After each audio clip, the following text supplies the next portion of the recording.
부정적인 생각이 병을 일으키는 원인의 75에서 90% 이상을 차지한다 라고 이야기하고 있습니다.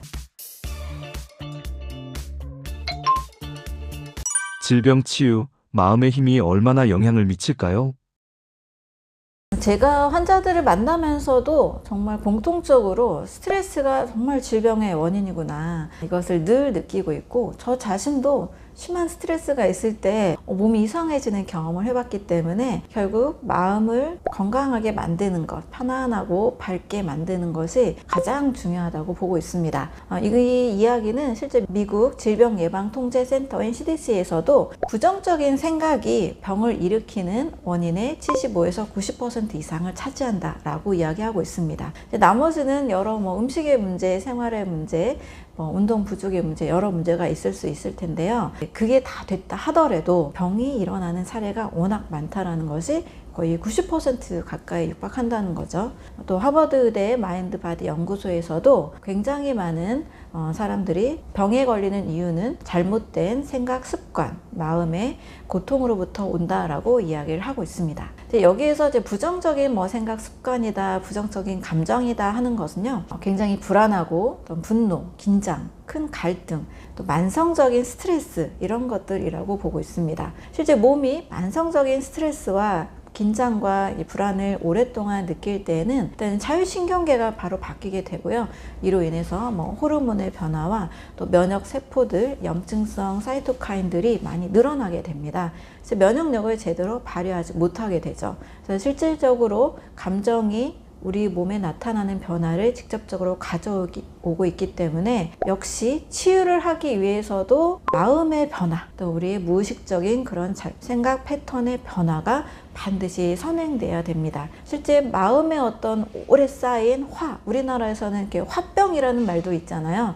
가슴에 쌓인 어떤 화, 분노가 몸 자체에도 변화를 주고 통증의 원인이 되는 이런 것들이 많이 있기 때문에 마음을 어떻게 하면 더 편안하게 만들고 나의 무의식적인 어떤 부정적인 생각의 패턴들, 그런 감정들, 오래 쌓여진 그런 습관들을 바꾸는 것이 몸을 치유하는 데 있어서는 굉장히 큰 중요한 요소가 될 수 있습니다.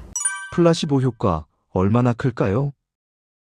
가짜 약이나 또는 치료, 그리고 의사에 대한 이 신뢰가 치료에 굉장히 큰 영향을 미친다는 겁니다. 그것이 70에서 80% 이상을 차지한다는 거죠.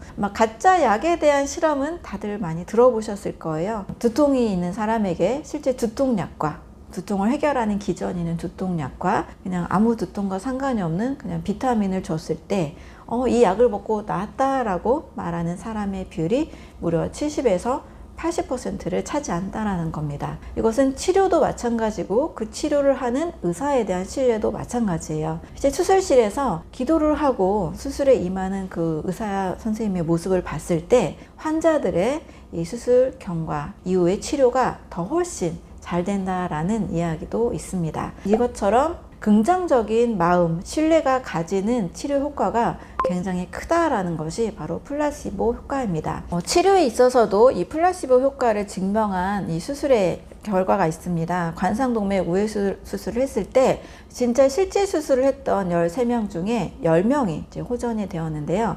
이 수술을 한다라고 말만 하고 수술을 하지 않았던 가짜 수술을 했던 5명 중에 5명이 호전이 되는 이런 연구 결과도 있습니다. 그래서 플라시보 효과는 단순하게 그냥 가짜 약을 먹어서 효과가 생겼다라는 의미만을 포함하는 것은 아니고요. 신체, 뇌의 호르몬, 면역 체계가 어떤 기대하는 마음, 또 어떤 의미를 부여하는 마음을 가졌을 때 실제 생리적으로 변화가 일어난다는 굉장히 복합적인 몸과 마음의 메커니즘이 될 수 있습니다. 어떤 메커니즘인지 조금 더 자세히 설명을 드리면, 기대하는 마음을 갖게 되었을 때는 이 뇌의 보상 회로와 이 통증 회로가 실제 활성화가 된다라고 합니다. 전두엽과 대상 피질에 이 회로가 활성화가 되면서 도파민, 엔돌핀, 이런 좋은 뇌의 신경 전달 물질들이 실제로 통증을 줄여주고 또 기분을 개선시켜주는 효과를 의미합니다. 그래서 가짜 진통제를 먹어도 통증이 줄어드는 경우도 있고, 가짜 수술을 받았는데도 운동 능력이 회복되기도 하고, 또 가짜 항우울제를 복용했는데도 우울감이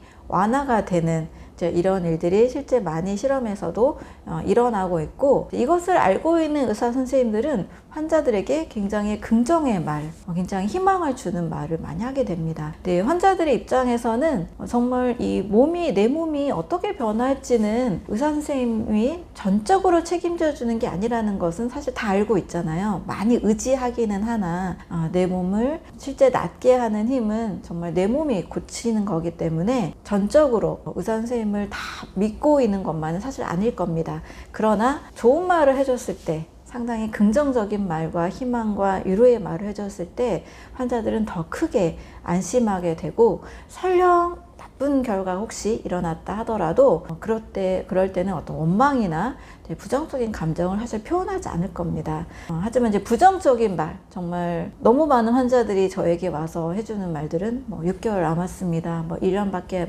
못 삽니다, 이런 말들을 들었을 때 그 고통을 많이 이야기를 해주시는데요. 어떤 신이 아닌 이상 수명을 이렇게 단정지어서 말한다는 건 상당히 저는 좀 문제라고 보고 있는데요. 어쨌든 긍정의 말로 좀 바꿔줬을 때 환자들이 훨씬 실제로 치료 효과가 좋아지고, 부정의 말을 들었을 때는 그 말 자체로 인한 고통으로 인해서도 상당히 힘들어하는 것을 볼 수 있습니다. 그래서 저는 이 플라시보 효과를 볼 때마다 정말 이 많은 실력과 또 어떤 권위와 굉장히 이제 경험을 많이 가지고 있는 큰 영향력을 가진 우리 의사 선생님들께서 정말 많은 희망과 기대의 말씀들을 환자분들에게 꼭 해주셨으면 하는 바람이 있습니다.